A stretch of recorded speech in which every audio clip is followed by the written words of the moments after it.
Herkese merhaba arkadaşlar, kanalımıza hoş geldiniz. Mert Ramazan Demir tenis turnuvasında birinci oldu. Mert Ramazan Demir yaz aylarında aşk haberleriyle gündeme gelmişti. 27 yaşındaki ünlü oyuncu bu kez bambaşka bir konuyla adından söz ettirdi. Mert Ramazan Demir İstanbul'da gerçekleşen tenis turnuvasında birinci oldu. İşte o detayları sizlere sunmakta devam ediyoruz.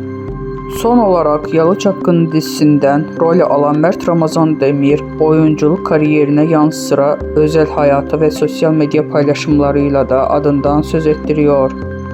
Instagram hesabından 4.700.000 takipçisi bulunan ünlü oyuncu, İstanbul'da gerçekleştirilen bir tenis turnuvasında hünerlerini sergiledi.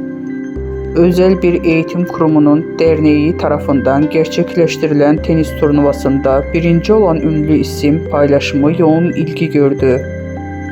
Bizden bu kadar arkadaşlar. Videoların devamını gelmesini istiyorsanız kanalımıza abone olmayı unutmayalım. Hoşça kalın.